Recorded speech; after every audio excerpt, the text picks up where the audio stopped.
There is a strip of land in Eastern Europe so small that most people have never heard of it. It is not a real country. It has no seat at the United Nations. Most of the world does not even put it on their maps. But for the last 3 decades, Vladimir Putin has treated this little slice of territory like a loaded gun he keeps hidden behind Europe's back. That place is Transnistria. And right now, in the spring of 2026, Ukraine is doing something there that could permanently rearrange the power map of an entire continent. Here is the thing that makes this so wild. Transnistria sits inside Moldova, a country that is not even at war. It is a thin strip of land barely 60 miles wide, sandwiched between the Dniester River and the Ukrainian border. And yet this tiny corridor holds around 1,500 Russian soldiers, up to 8,000 armed local fighters, and the single largest ammunition dump in all of Eastern Europe, a decaying stockpile of roughly 22,000 tons of Soviet-era weapons, just sitting there, rusting and waiting. For years, Russia used Transnistria as its ace in the hole, a silent threat, a dagger held to the throat of southern Europe. The plan was elegant in its cruelty. When the moment was right, those forces would move, cutting off Odessa from the west, strangling Ukraine's access to the Black Sea, and killing Moldova's dream of ever joining the European Union. It was a plan that could have worked.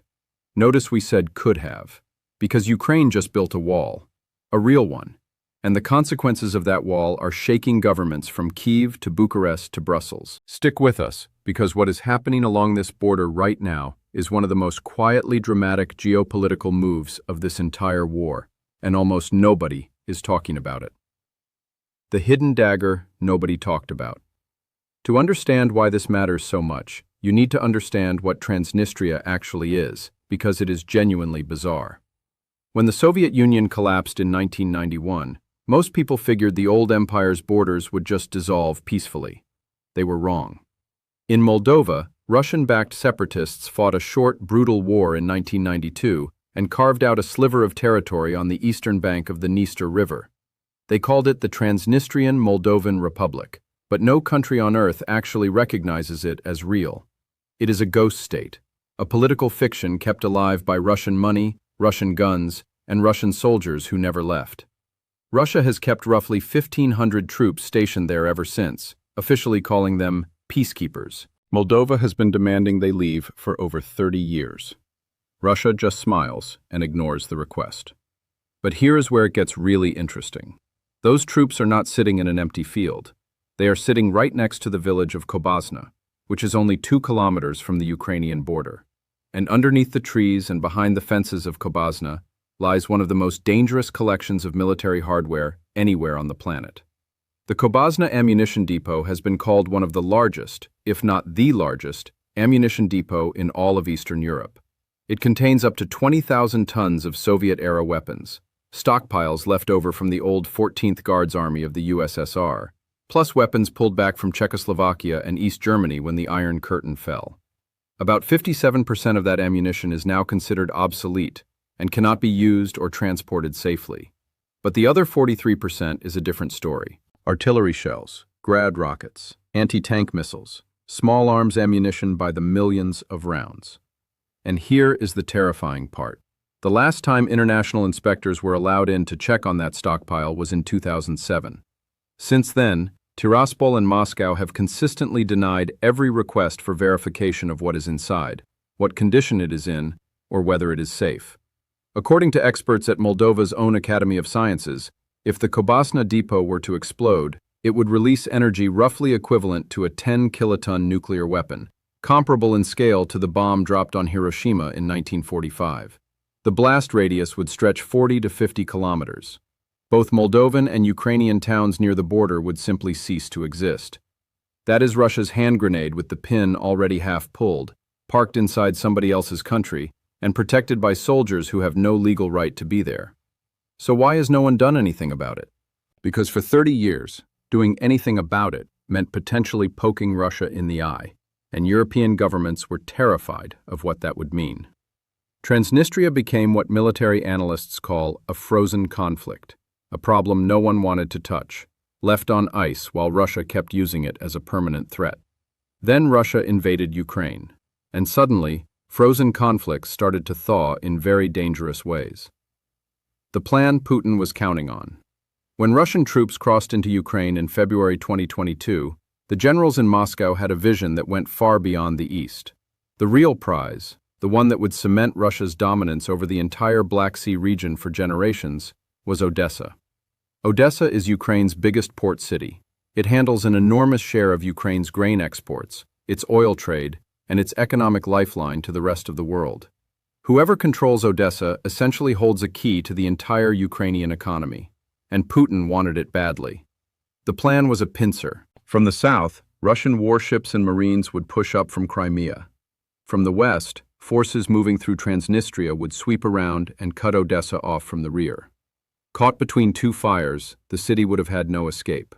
Transnistria sits just 50 to 80 kilometers from Odessa, Ukraine's largest port city. That is close enough that armored vehicles could cover the distance in a matter of hours. From the west, Odessa would have been almost completely exposed. There are no mountains between the city and the Transnistrian border, no natural barriers, just flat steppe land and roads that military vehicles can eat up fast. In 2022, right after the invasion began, Russian General Rustam Minakayev gave a speech that made the whole plan public by accident. He talked about the second phase of the war as establishing control over southern Ukraine and getting another exit to Transnistria. He was not being subtle. He was describing, out loud, Russia's intent to use that sliver of Moldovan territory as a launching pad. Moldova's own president, Maya Sandu, said directly that if Russia established control over her country, it could become a launch pad for a further invasion of Odessa Oblast. Even in Chisinau, the capital of a country that was not fighting anyone, people understood the threat perfectly well. If the Odessa pincer had worked, the consequences would have rippled far beyond Ukraine. Ukraine's ability to export food would have collapsed. Tens of millions of dollars of grain would have rotted in silos. The global food supply chain, already stressed by the war, would have buckled. And Russia would have had the power to threaten the entire world with hunger, using a Black Sea blockade as the weapon. Beyond food, a Russian-controlled Odessa would have transformed the Black Sea into a Russian lake. For Bucharest and the entire Romanian coast, such a development would have placed NATO's southern flank within range of Russian warships in a way that had not been true since before the Cold War ended. The plan made military sense. It was ruthless, but it had logic. And for a while, in those terrifying early weeks of 2022, it looked like it might actually happen. It did not happen. Ukraine held the south. Russian forces never got close enough to threaten Odessa from the east, let alone from the west. The Transnistrian axis stayed quiet, partly because the Russian troops there were too few, too isolated, and too cut off from any real supply line. But the threat never fully went away. The dagger was still there, rusting in its sheath, until Ukraine decided to make the sheath permanent. The wall nobody saw coming. Here is where the story gets genuinely remarkable, because what Ukraine has done along the Transnistrian border is not a small thing. This is not a few extra patrols and some new cameras. This is a full military transformation of a border that used to be almost completely open. Ukraine's Operational Command West has stated plainly that one of their main priorities is the substantial strengthening of defensive capabilities along their southwestern border, with the explicit goal of creating a layered defense system capable of responding promptly to any provocations or acts of aggression from what they call the self-proclaimed, unrecognized satellite of Russia. The commander of that Western force, Brigadier General Volodymyr Shvedyuk, has personally toured this border multiple times in recent months, checking on readiness levels, supply chains, fortification conditions, and the state of the troops. This is not routine maintenance. This is a senior commander making sure a new defensive posture is fully locked in. What is being built along the Transnistrian border is a multi-layered system of fortifications. This includes anti-tank Dragon's Teeth, other engineering obstacles, and a network of bypass roads designed to increase unit mobility and allow fast redeployments if anything changes. Think about what Dragon's Teeth actually are. They are massive concrete pyramids, about the height of a person, poured in long rows across roads and open fields. A tank or armored vehicle hits a row of them and simply cannot pass. They do not blow up. They do not need to be operated. They just sit there, permanently blocking the path. Hundreds of them, maybe thousands, stretching across the countryside. The Ukrainian armed forces also confirmed in early 2026 that they have been laying mines along the country's border with Transnistria, which runs alongside the Vinnytsia region. Operational Command West also announced the deployment of additional mechanized units with armored vehicles directly to the border area. On top of the physical barriers, there is technology. Ukraine is installing bispectral video cameras along the border road that film both day and night. The new road running parallel to the border is being built specifically for maneuvering and regrouping troops quickly and ensuring they stay well supplied. Now add the human element. The Mohyliv-Podilsky border guard units have turned this stretch of border into one of the most closely watched pieces of land in Europe. Every movement on the Transnistrian side can be tracked. Every vehicle, every radio signal, every troop shuffle. Ukrainian artillery units can have coordinates locked in within seconds of a threat being detected. Ukrainian military personnel in this area are actively working with local farmers and communities, making sure that seasonal fieldwork can continue safely around the new minefields and defense lines. That detail matters. This is not a temporary wartime measure. Ukraine is integrating this defense line into the normal fabric of life in the region, which means they intend it to stay. What makes this move so strategically smart is the timing. Right now, in mid-2026, Russia cannot do much about it. Its military is stretched thin across hundreds of kilometers of active front in eastern Ukraine. It has no way to reinforce or resupply the Transnistrian pocket. Rotation of troops into Transnistria has been blocked by both Moldova and Ukraine since 2022. The Russian soldiers sitting in Transnistria cannot be swapped out, cannot be reinforced, and cannot receive heavy equipment. They are stuck. The wall Ukraine is building is not just physical, it is strategic. It is telling Moscow, that door is permanently closed. The domino that keeps falling. Here is where this story stops being just about a border and starts being about the future of a whole region. Because Ukraine's defensive line did not just shut down a military threat, it changed the political weather for every country nearby, starting with Moldova. For 30 years, Moldova lived in the shadow of Transnistria. Every time it tried to move toward Europe, Moscow would rattle the cage. The threat was never about a full-scale Russian invasion of Moldova. Moldova is tiny and has almost no military. The threat was always subtler than that. Political destabilization, energy blackmail, sabotage, and the ever-present warning that those Russian troops in Transnistria could cause real trouble if Chisinau stepped out of line. Russia repeatedly tried to trigger energy crises in Moldova, limiting gas supplies in the winters of 2021 and 2022, and cutting deliveries altogether, expecting to blackmail Moldova's pro-EU government and derail its European aspirations. It did not work. And now, with Ukraine fortifying the border on one side and Moldova cutting off its energy dependence on the other, the Kremlin's Transnistrian toolbox is running out of tools. Moldova's electricity grid is no longer dependent on Russian-controlled resources. It is now directly connected to Romania's grid and through that to the broader European Union energy system. The political changes inside Moldova are just as striking. Following elections in 2025, Moldova's pro-EU Party of Action and Solidarity holds 55 of the 101 seats in the Moldovan parliament, with another 6 seats going to the Democracy at Home Party, which openly advocates for unification with Romania. The remaining seats are split among pro-Russian factions who walked out of parliament in protest when the government voted to make Romanian the sole working language in plenary sessions. That vote was huge. For decades, Moldova's relationship with the Russian language was a constant political flashpoint that Moscow exploited relentlessly. Changing it was a direct signal that Chisinau was done playing defense. And then came the bombshell from Moldovan President Maia Sandu in January 2026. In an interview on a British podcast, Sandu said openly, "If we have a referendum, I would vote for the unification with Romania. Look what is happening in the world. It is becoming increasingly difficult for a small country like Moldova to survive as a democracy, as a sovereign state, and of course to resist Russia." That sentence set off an earthquake in Eastern European politics. The president of one country publicly saying she would vote to dissolve her own country and merge it with a neighbor is not something that happens every day. And in the Kremlin, those words hit like a slap. Sandu framed it as a plan B. Either Moldova moves toward the EU as an independent nation, or it moves toward Romania. Either way, the destination is Europe, and Moscow is left out in the cold. Romanian President Nicusor Dan has consistently reaffirmed Romania's position. Bucharest will support whatever Moldovans choose through democratic means. The Romanian parliament unanimously voted years ago to back unification if Moldova's citizens ever ask for it.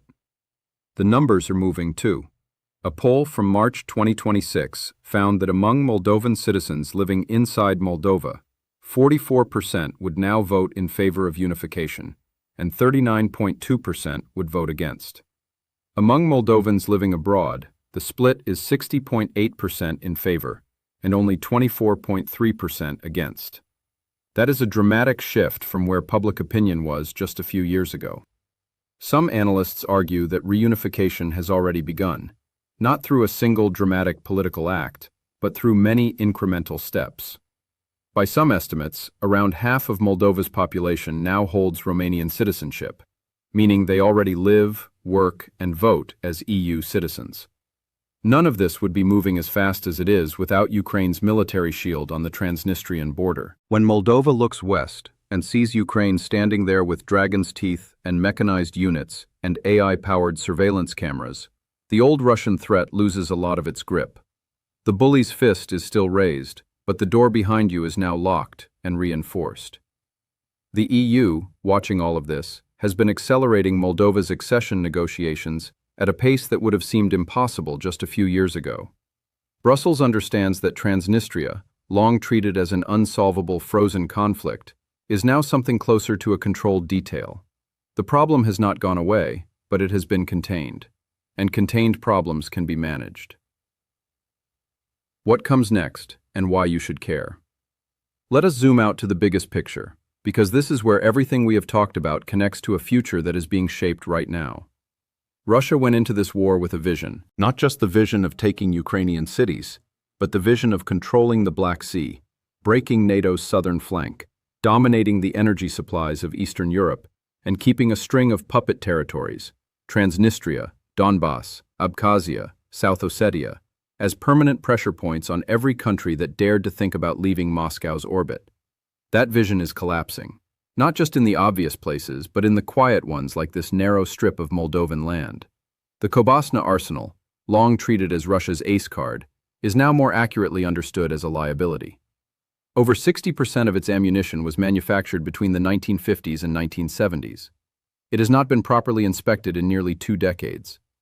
The weapons cannot easily leave because Ukraine controls the only rail route that used to carry them, and that route is not opening anytime soon. Meanwhile, more than 70% of Transnistria's own exports now go to the European Union, not to Russia. The region's economy has quietly pivoted westward, even as its political class keeps flying the Russian flag. The local business elites know perfectly well that any armed conflict would destroy everything they have built. The Russian soldiers stuck in Transnistria are not an invasion force. They are a garrison that cannot be reinforced, cannot be supplied with heavy weapons, and cannot rotate their tired men out for fresh ones. Their job, which was always more about intimidation than actual warfare, is becoming less effective every month.